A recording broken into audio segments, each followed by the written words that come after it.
Então vamos continuar na nossa série sobre monopólio e competição, vamos sair de teoria e agora vamos para análise de caso. Vamos estudar os dois primeiros casos anti-monopólio nos Estados Unidos, os dois primeiros grandes processos contra empresas acusadas de serem monopolistas, porque os dois casos são muito bons para ilustrar que elas não eram e que essa coisa de monopólio e combinação, os caras vão controlar tudo, não tem lógica. São casos muito engraçados, e especialmente o caso do açúcar, que tem o monopólio do açúcar e o monopólio da Northern Securities, o caso da Northern Securities, que era a ferrovias. Mas especialmente o caso do açúcar, é bom pra você entender que competição, mesmo com o Estado tentando proteger um cartel e um monopólio, mesmo com o Estado protegendo, competição derruba esse cartel, derruba o monopólio, não tem o que fazer, ok? Então, a primeira fonte disso é a história do cartel do monopólio de açúcar, que é o Sugar Trust, que tá dentro do livro The Progressive Era do Murray Rothbard. Ele conta a história muito bem. Eu basicamente vou só dar uma recuperada nela aqui, um resumo e alguns, possivelmente, efeitos teatrais em cima, eu suponho. A nossa história começa em 1887 com a família Havemeyer, que dominava 55% do refino de açúcar nos Estados Unidos. E outra coisa também ajudava você começar a pensar em fazer um cartel, um monopólio, alguma coisa assim, que é o fato de que as indústrias estavam muito perto ali no estado de Nova York, então você conseguia fazer uma lambança ali relativamente fácil. O cara olha isso e fala, bom, vamos brincar, vamos tentar fazer uma cartelização aqui. E isso foi muito protegido pelo fato de que existia uma alta tarifa contra importações, que facilitava a produção nacional conseguir competir contra a internacional. Basicamente, as tarifas inviabilizavam a importação. Para você ter uma dimensão dos preços, com as tarifas, o preço de açúcar importado era 50% mais caro do que o nacional. Se você tirasse as tarifas, até onde eu fiz as contas, basicamente dava na mesma, mas você vê claramente que isso se tornou viável, você subir o preço, justamente porque existia uma barreira estatal, nomeadamente uma tarifa de importação, um imposto, que impedia açúcar internacional de ser competitivo. Até onde o Rothbard analisa e alguns outros autores concordam, não seria viável você tentar fazer qualquer tipo de maluquice, e talvez não seria nem viável você tentar competir com o açúcar americano contra o importado, ele seria de maneira geral importado. E o curioso é que o próprio dono do cartel, o Havemeyer, admitiu isso perante o Congresso. Foi ele que cunhou a frase que a tarifa é a mãe de todo trust. Ele falou, você quer fazer alguém monopolizar, cartelizar o negócio? Tá com uma tarifa no negócio. Foi por isso que eu fiz. O depoimento dele tá registrado. Ele falou, olha, eu não teria tentado fazer lambança nesse negócio aqui se não tivesse a tarifa, mas como tinha, eu encontrei o espaço. Então é claro aqui que o problema começa com o Estado. Se não tivesse, o próprio cara que cometeu o suposto crime falou que não faria. E na verdade a história começa em 1887 porque antes disso, por 2 anos, ele tinha tentado fazer cartéis, mas isso não tinha funcionado de nenhuma maneira por todos os motivos porque cartel não funciona. Alguém tava dando desconto, outros caras falam que vão restringir produção, mas não restringem e tudo mais. Então a gente começa em 1887, que é quando ele começa de fato a comprar os seus concorrentes, e rapidamente ele atinge 80% da capacidade de refino dos Estados Unidos ainda em 1887.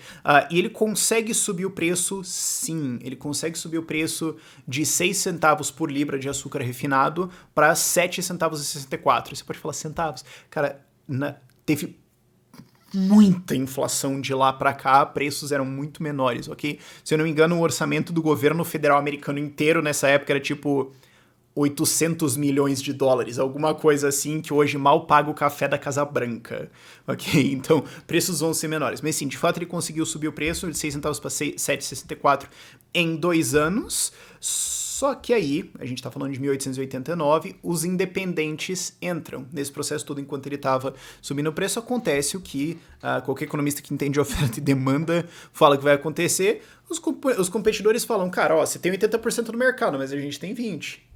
Você vai subir preço? Tá. A gente expande produção, cobra um pouquinho mais caro e toma toda a fatia de mercado de você. E então, enquanto eles tinham 80% da fatia de todo o mercado de açúcar em 87, em 89 eles caem para 66%, só 1/3. E é importante quem foi o primeiro cara, o grande puxador disso aí, que é um cara chamado Spreckles, era o sobrenome dele. Guarda esse nome que a gente vai voltar nisso aí. Isso foi em 1889. Em 1891, os independentes já tinham dobrado a produção deles e partido para cima desse cara que estava tentando monopolizar, né, que era o Havemeyer. O preço caiu, lembra? Ó, em 1889, o preço estava em 7,64. Mas aí a gente vai para o ano de 1891, o preço estava em 4,69. Gigantesca de uma queda, e os caras continuaram expandindo ao ponto em que em 1892 o preço continuou caindo para 4,35 centavos a libra de açúcar refinado. Então é o que todo economista de mercado, todo economista que entende oferta e demanda fala. O cara vai restringir a produção, subir preço, os competidores vão produzir mais, cobrar um pouquinho menos, o preço vai desabar, e o cara que está tentando controlar o negócio vai se ferrar. É exatamente o que aconteceu. Mas para ajudar esse cartel, chega um evento que foi discutido no nosso vídeo sobre por que existe a lei antimonopólio, né, o Sherman Act, que foi passado em 1890. E a tarifa McKinley. McKinley, na época, era um deputado, depois ele virou presidente, o presidente McKinley. Ele queria passar uma puta tarifa subindo impostos de importação ainda mais. E aí falaram, bicho, mas isso aí vai dar monopólio. Ele falou, tá, então vamos passar uma lei antimonopólio aqui, que se der monopólio a gente usa. Não usaram por muito tempo. Não usaram a sério, ela não conseguiu fazer nada por muito tempo. Mas essa lei foi uma cortina de fumaça. Para 1890 eles subirem tarifas ainda mais para 49,5% em média. Uma puta de uma proteção contra trusts, proteção para trusts, para monopólios. Isso dá uma coragem nova para o Havemeyer. Ele fala, não, vamos continuar tentando cartelizar o negócio aqui.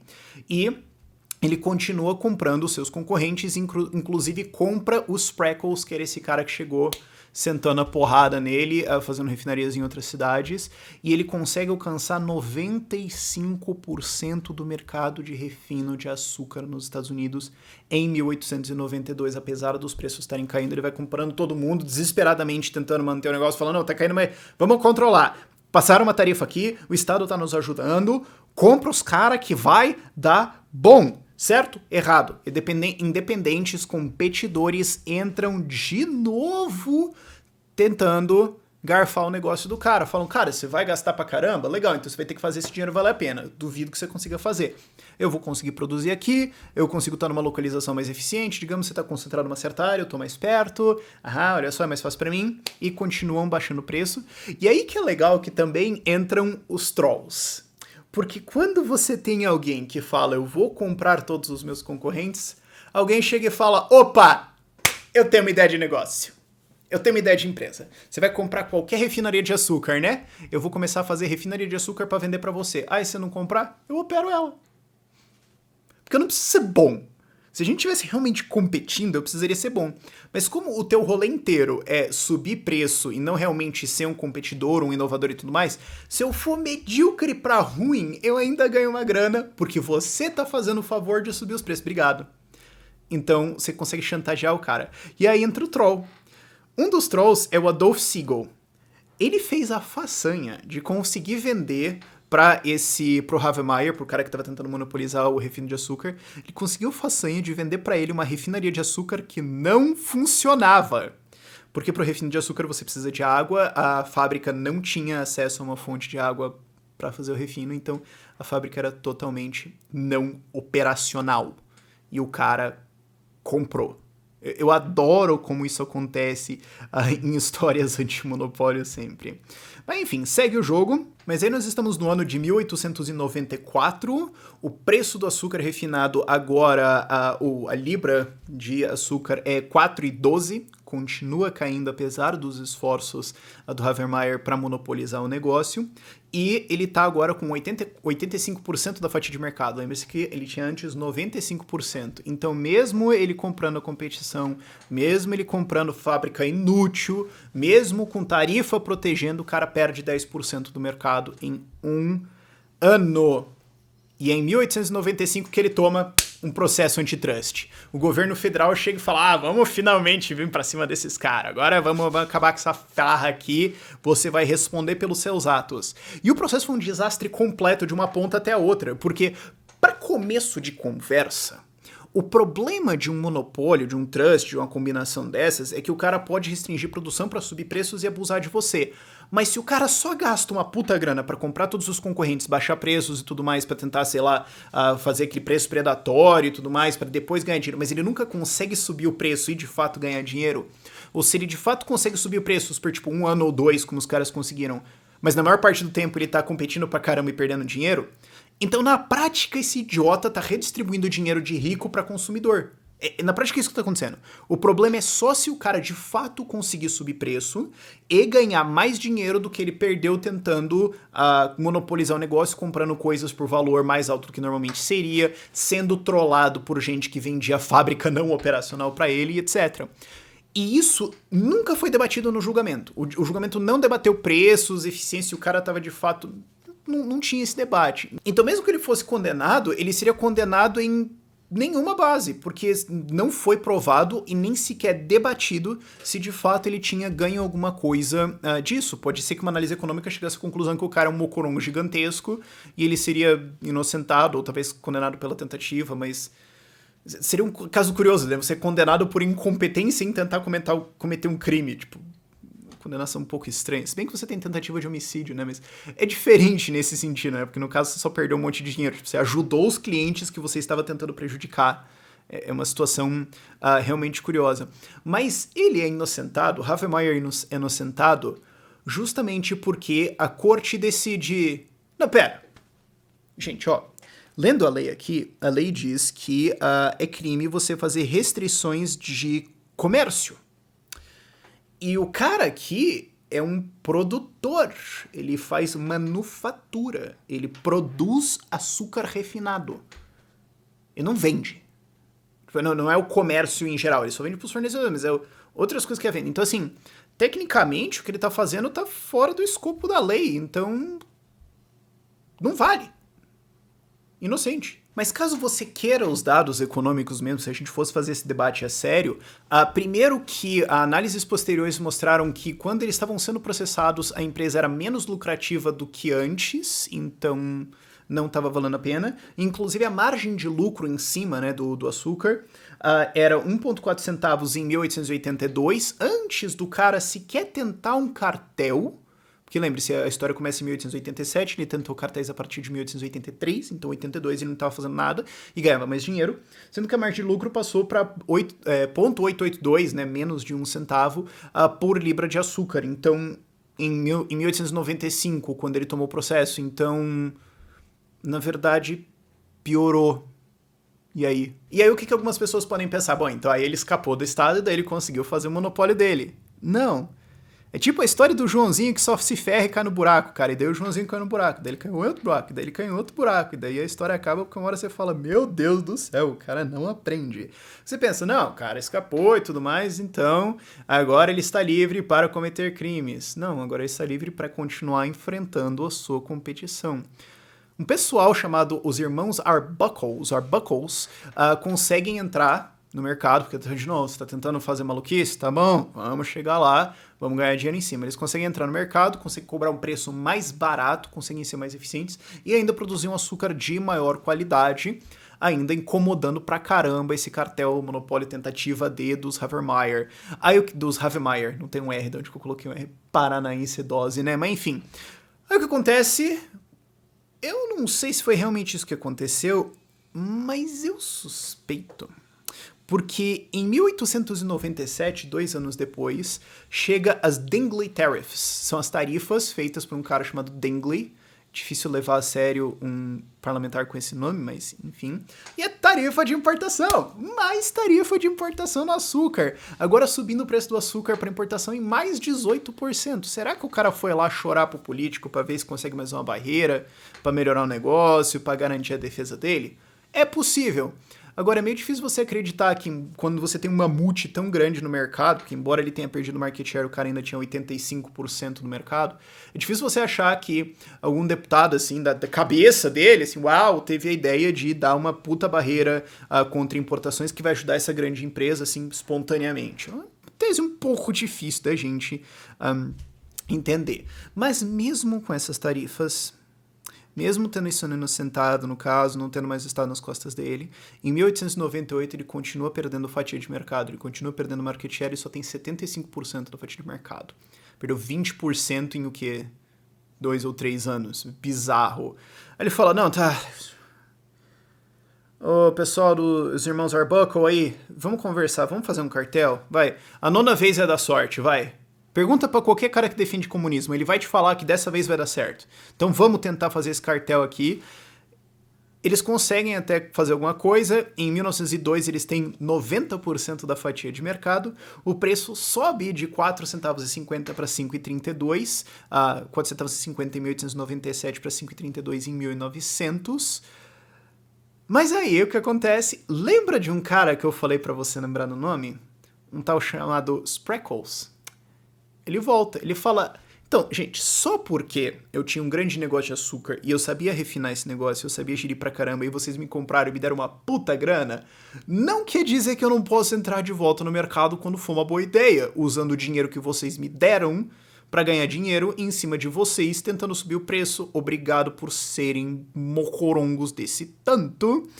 Ele fala, não, então agora vamos fazer algumas coisas, açúcar de beterraba começa a ser alguma coisa, então a gente tem alternativas à cana, porque daí não tem tarifas de importação, dependendo do caso, por uma regulação um pouquinho, a gente consegue encontrar um corredorzinho para operar aqui. E o Trust fala, tá, a gente compra você e compra o cara de novo.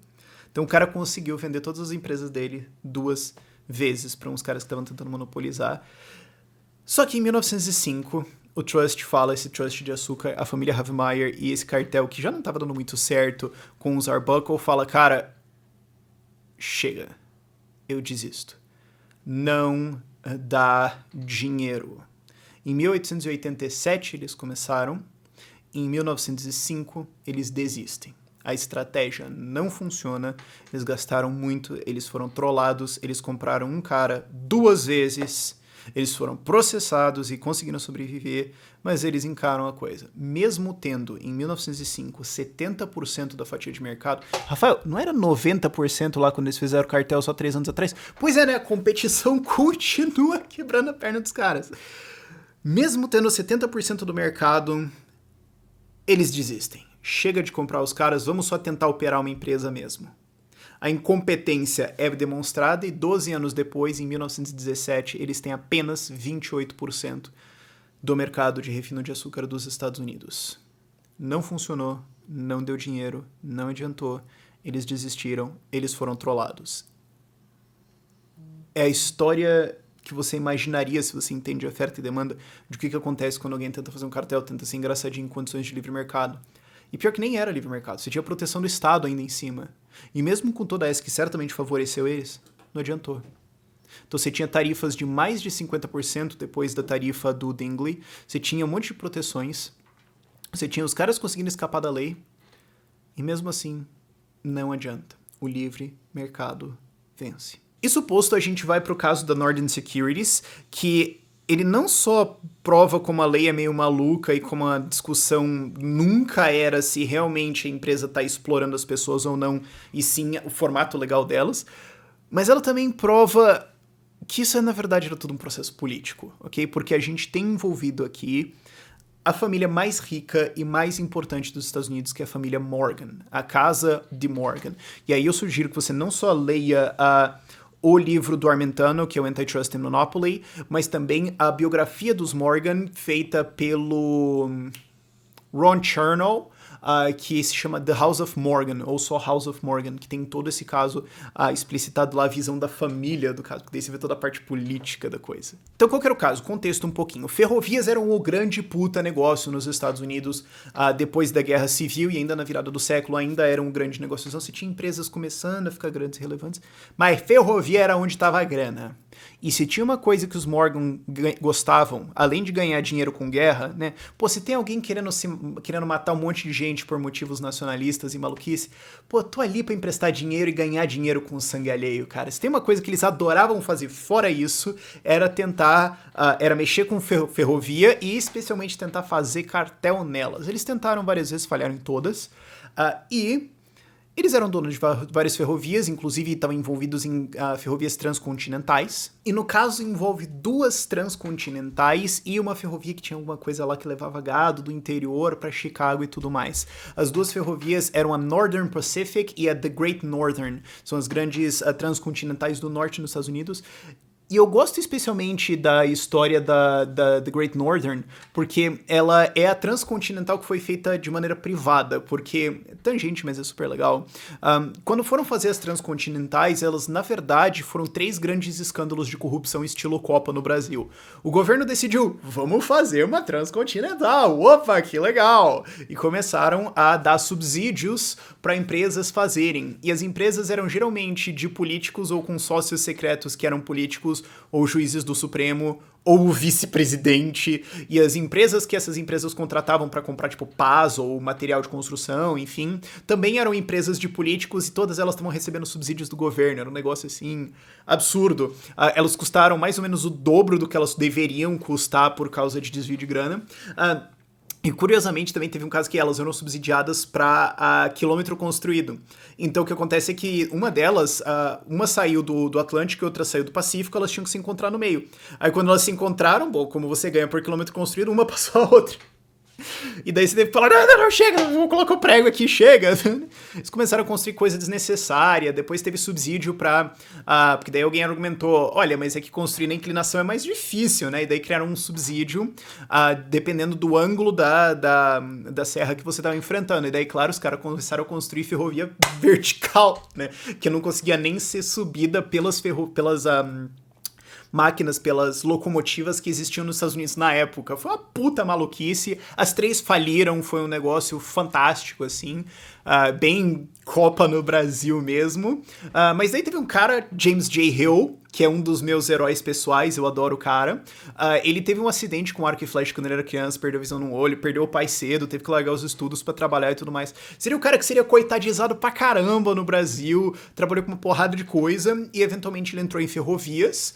Ele era um administrador muito bom, um empreendedor muito bom, e ele começou a montar a transcontinental dele. Só que ao invés dele querer ficar jogando ferrovia onde não deveria existir, e construir ferrovia onde já existia, que é uma coisa que essas obras estatais fizeram, porque, bom, como o subsídio é por quilômetro construído, ao invés de eu comprar essa que já existe, é melhor eu construir outra do lado, né? Porque daí eu ganho dinheiro por construir ela, né? Aí fica bom, certo? Ele começou a comprar ferrovias que, eu quero ir pra lá, ela vai meio de fianco aqui, mas depois a gente faz outro negócio, espera o cara quebrar a compra, vamos tentar encontrar umas passagens, e foi com o tempo montando a ferrovia transcontinental dele, que depois virou a Great Northern Railway. Depois teve várias outras coisas que aconteceram, mas ele foi o cara que conseguiu fazer uma transcontinental privada, que não faliu. Parabéns pra ele, eu adoro essa história. Mas enfim, pra você se situar, o James J. Hill era dono da The Great Northern, a família Morgan era dona da Northern Pacific, que foi originalmente feita desses escândalos de corrupção do governo, aí depois acabou na mão dele, porque, né... Você vê, os caras são bons, né? Não basta ganhar dinheiro com a guerra, a gente se matando, vamos lá financiar os caras. Os caras falam, não, pera, espera o Estado fazer uma cagada, aí a gente vai lá, resgata os caras, arbitra o negócio e ganha um puta dinheiro. Aliás, tem uma puta história também de quando os Estados Unidos quase faliu e os Morgan foram lá e salvaram os Estados Unidos, conseguiram os títulos e venderam os títulos, acho que no mesmo dia ou no dia seguinte, pra ganhar um puta lucro em cima. Né? Os caras eram profissionais e ganhar dinheiro com imbecilidade estatal. Enfim, eles eram donos dessas 2 ferrovias transcontinentais no norte, a Northern Pacific é um pouquinho mais ao sul, enquanto a Great Northern toca ali a fronteira do Canadá. E você pode achar que geograficamente elas são competidoras, e um pouquinho elas eram, e elas competiram por um tempo. Mas os dois tinham chegado num acordo de, cara, vamos parar de ser otário aqui. Não é um cartel, mas vamos parar de ser otário e um atacar o outro, certo? Você fica no teu canto, eu fico no meu canto, a gente pode às vezes jogar alguma carga um pro outro, porque daí fica melhor operacionalmente, de repente aqui tá carregado pra caramba, a gente pode jogar na tua, funciona um pouquinho melhor, ou jogar na minha, vamos colaborar aqui um pouquinho. Não é bem um cartel, não é uma fusão, mas É um memorando de negócios, a gente, nesses critérios aqui, a gente vai fazer negócio. E aí tinha outro cara que era o Harriman, que era dono de outro grupo de ferrovias na região, que era a Union Pacific. E o que acontece? O James J. Hill e a família Morgan tinham esse acordo de cooperação, e eles estavam querendo comprar uma ferrovia chamada Burlington, que levava uma porrada de coisas para Chicago, especialmente gado, e que também tá dentro do caso da The Iowa Pool, que é esse livro de 1950 e cacetada, que é do Julius Grodinski, que também escreveu a biografia do James J. Hill, também sou muito fã. Mas comprei o livro justamente porque eu queria também saber a história dessa ferrovia. Teve um cartel que tentaram fazer nela que não deu certo também. Enfim, tinha essa ferrovia, tinha esse acordo de cooperação entre os Morgan e o James J. Hill. Eles falaram, cara, essa ferrovia encaixa bonitinho no nosso sistema, né? A gente podia comprar ela, fica legal, traz mais fluxo pras duas, todo mundo vai ganhar dinheiro, vamos fazer? Vamos. Mas chegou o Harriman da Union Pacific falando, não, mas eu quero entrar na negociação aqui, vamos lá, não sei o quê.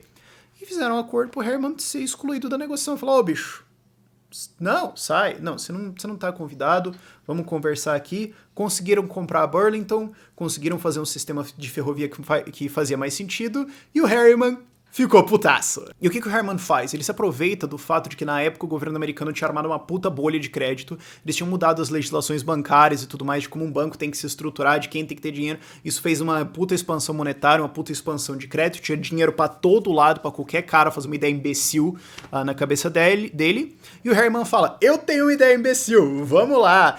Inclusive, se você quiser ver a história dessa bolha, ela tá dentro do History of Money and Banking, do Murray Rothbard, e depois essa bolha vai dar na crise de 1907, que é quando os Morgan entraram arbitrando e salvando o governo da imbecilidade dele mesmo e ganhando uma puta grana. Foi aquela historinha que eu contei antes. Foi bem isso que aconteceu. Mas enfim, o Harriman fala, eu tenho uma ideia burra, vamos tentar fazer um negócio aqui.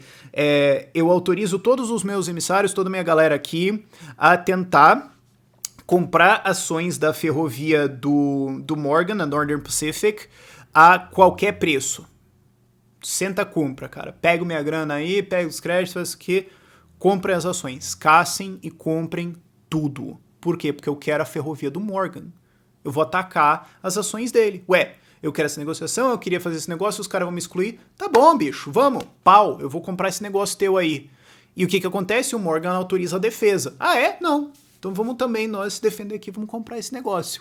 Em 4 dias o preço da ação sai de $144 para milão, causando um grande problema e uma grande dor de cabeça pro Morgan. E se tem uma coisa que o Morgan gosta é de não ter dor de cabeça. Inclusive, várias instituições dentro da estrutura institucional americana foram criadas porque o Morgan não queria ter uma dor de cabeça.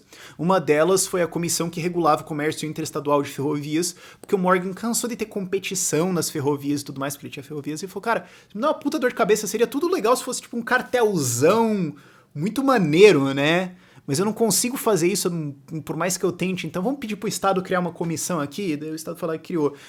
Outra coisa que ele criou também, porque ele cansou de ter dor de cabeça, foi o Banco Central Americano, mas isso é outra história, que também serviu para salvar os bancos dele e tudo mais, depois está ligado com a crise de 1929, e curiosamente o primeiro presidente do Banco Central que serviu até o comecinho de 1929, porque ele morreu, foi apontado pelo Pierpont Morgan. Então ele fez o negócio todo e apontou quem ia fazer o negócio. Ele também apontou quem ia ser a comissão de ferrovias e tudo mais e mandava no negócio todo, né? Eu não gostava de ter dor de cabeça na vida dele, então ele falou o seguinte, vamos fazer uma empresa, um trustzão, que tem tudo minhas ferrovias dentro. Certo? Vai ter essa do James J. Hill, vai ter a minha, vai ter um monte aqui dentro, vai ser a Northern Securities. E daí o que acontece? É uma empresa gigante de grande, que eu duvido algum desgraçado comprar. Vai! Porque quando você tem uma empresa pequena, relativamente pequena, alguém com bastante dinheiro pode chegar e começar a comprar ação e começar a te encher o saco e tomar o controle acionário dela. O Harriman quase conseguiu isso, na verdade, pra cima do Morgan, por isso que ele se desesperou e fez essa ferrovia. Agora, você tem uma empresona grande, você fala, vai lá, vai, compra esse negócio. Eu sou o maior banqueiro dessa porcaria inteira que já existiu nesse planeta Terra. Vai, tenta brigar comigo. É o que ele conseguiu fazer. Então ele fez uma empresa que tinha todas essas ferrovias. É só isso. Você fala, Rafael, por que você contou toda essa história até agora? Você percebe que o Estado só faz uma porrada de porcaria pra todo lado, que o Morgan mandava no negócio todo e porque a história é divertida, cara, honestamente, sério. Enfim, ele faz essa empresona e toma um processo antitrust. Por quê? Porque você não pode pôr essas empresas dentro de um CNPJ. Não, sério, é só essa acusação mesmo. Porque qual que é o argumento da lei antitrust? Não, você não pode restringir o comércio, você não pode ter combinações que fazem isso. Então a acusação é, bom, você tem um monte de empresas combinadas em uma, você pode estar restringindo o comércio com isso aí. E ele foi condenado. Não, você não pode fazer isso. Qual que foi a condenação? Dissolva esse trust e manter as empresas separadas. Mas não tinha nada sobre elas não podem ter acordos entre elas não podem ter cooperação. Ele não foi processado quando ele tinha um acordo com o James J. Hill anteriormente sobre como que a gente vai dividir carga e tudo mais pra funcionar um negócio melhor. E de fato funcionou um negócio melhor, o Armentano explica isso no livro dele, é um negócio... de todos os autores que eu vi falando sobre isso, eu nunca vi alguém falando que era o contrário, que eles ganharam dinheiro com isso mais do que deveriam. Na verdade foi uma operação que... foi um acordo operacional que melhorou tudo. Mas o ponto é... ele foi condenado, mas, cara, ó, você tem que só dissolver esse CNPJ aqui. Ah, tá bom. Foi só isso, realmente. E, na verdade, de novo, não foi discutido se ele ganhou mais dinheiro do que o contrário, ou sequer se ele mandou que as empresas agissem como um cartel, um monopólio, tentassem ganhar mais dinheiro do que elas normalmente ganhariam em livre mercado. Inclusive, se você entende o motivo por que ela foi criada, que é uma das importâncias de entender a história, você vê que não tem nada a ver com tentar ganhar mais dinheiro que normalmente deveria, ou ser um monopolista, um cartelista, só fala, cara, eu só não quero os malucos tentando vagabundo aqui, tentando comprar minha empresa, só isso me deixa em paz, bicho. E é importante notar que, embora ele tenha sido condenado, alguns juízes discordaram. Um deles falou, cara, olha, só porque, traduzindo o juridiquês, só porque ele tem umas ferrovias dentro de um trust aí, não quer dizer que ele tá realmente tentando restringir comércio, ou que de fato ele consegue fazer isso, ou que isso aqui não seria melhor. Não sei. E outro juiz também argumentou que, cara, ó, isso aqui é só uma combinação de empresas. A gente não tá vendo ele tentando fazer alguma coisa, alguma marmelada aqui e tudo mais. É só uma combinação de empresas porque ele achou que isso aqui seria uma boa ideia. Se a gente for proibir isso, então tudo é proibido. Que é o argumento que o Rothbard depois vai dar lá no Man Economy and State, que ele fala, cara, não existe diferença entre uma combinação de empresas para trabalhar menos e ganhar mais dinheiro de uma empresa. Porque o que é uma empresa? É gente se juntando para trabalhar de uma maneira mais eficiente, presumivelmente também trabalhar menos, e ganhar mais dinheiro do que eles normalmente ganhariam. É isso. E esse juiz argumenta e fala, cara, olha, se isso aí é proibido, o que não é proibido? Deixa o cara. Então, mesmo que o cara tenha sido condenado, o efeito da condenação é nulo, não realmente existia alguma tentativa de cartel ou monopolização ou nada, ele só abriu um CNPJ que ele não deveria abrir e parte dos juízes falou, mano, por que a gente tá aqui discutindo isso? Agora, também é interessante entender esse caso, e aí eu refiro você a ler a parte sobre o Theodore Roosevelt dentro do The Progressive Era do Murray Rothbard para entender isso melhor. É interessante esse caso porque, na época, o presidente era o Theodore Roosevelt, que virou presidente porque ele era vice e o presidente foi assassinado, e o Theodore Roosevelt era o cara da família Morgan. E o Theodore Roosevelt também é conhecido na mitologia da história como The Trust Buster, o cara que foi atrás das grandes empresas, das grandes corporações. Então, às vezes falam, não, mas olha, o Theodore Roosevelt ele foi atrás dos cartéis, sentou a lenha neles. Por exemplo, ele foi atrás da Northern Securities. Não era um cartel e a condenação não teve nenhum efeito neles. Não, mas olha só, né, ele é um cara, né, pô, o Morgan era o apoiador dele, mas ele processou a empresa do cara. Mas o efeito foi nulo. O cara não perdeu dinheiro. O cara não deixou de ganhar. O Morgan não deixou de ganhar dinheiro, nada. Ele só teve um CNPJ dissolvido e presumivelmente teve que fazer mais visitas ao tribunal do que ele gostaria naquela semana. Tá bom, você deu uma dorzinha de cabeça pra ele e deixou o maior banqueiro dos Estados Unidos um pouquinho puto. Fora isso, nada de realmente relevante aconteceu.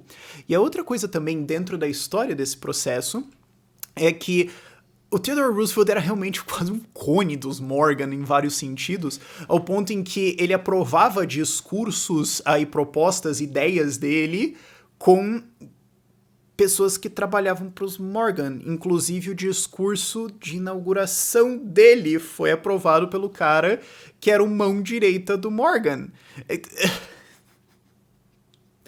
É hilário o negócio. Os caras estavam muito próximos, ao ponto em que, quando esse processo aconteceu, o Morgan mandou os cones dele lá pra conversar com o Roosevelt e falar, bicho, o que eu fiz? Qual é? Vamos conversar, cara? Não precisa fazer esse tipo de negócio. Quando der um problema, manda o teu cara, presumivelmente o Procurador-Geral da República, que eu mando o meu cara, o meu contador, eles conversam e a gente esclarece o negócio. Não precisa mais fazer esse tipo de coisa aqui. A proposta a gente te apoiou, bicho. Mancada, mano. Para de fazer isso.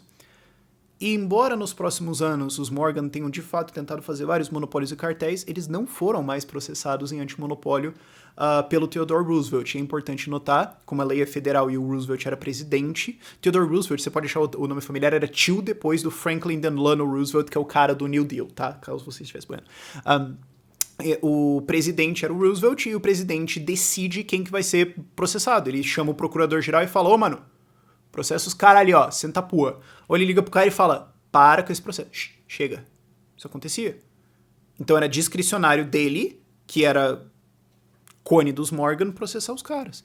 E eles, embora tenham tentado vários cartéis depois, como a US Steel e a International Harvester, nunca mais foram processados. Então, é pra você ver que, embora a legislação seja antitrust, ela não discutia realmente se alguém estava sendo prejudicado ou explorado, ela discutia, nessa época, organizações de CNPJ, se você pode fazer isso ou não, e ela tinha um viés político muito forte.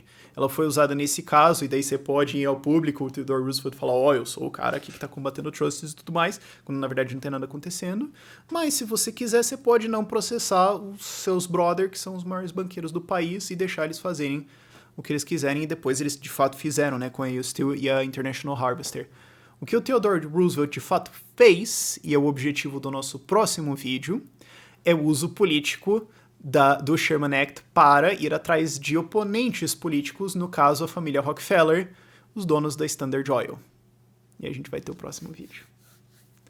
Vai ser uma delícia gravar esse negócio. Mas enfim, isso conclui essa análise desses primeiros dois casos. Como vocês veem, eles são vento, basicamente, não tinha nada demais acontecendo aqui, mas são casos onde teve um debate no antimonopólio, uma condenação, você vê as manchetes e tudo mais, alguém pode citar meio tangencialmente, mas quando você vai para os dados, só ele fala não tinha nenhum problema, essa lei não precisava nem existir, e o uso dela aqui está sendo no mínimo maluco, porque quando ela foi atrás de alguém que estava de fato fazendo um cartel, não precisava e o mercado derrotou o cartelista antes, e no caso dos Morgan, ele foi atrás de um cara por tentar defender a empresa dele.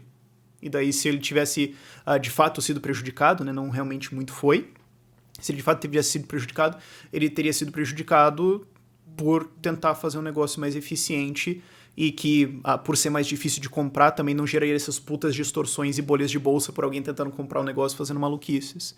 Então, se isso de fato tivesse prejudicado ele, ele teria sido prejudicado por deixar a economia mais organizada do que antes.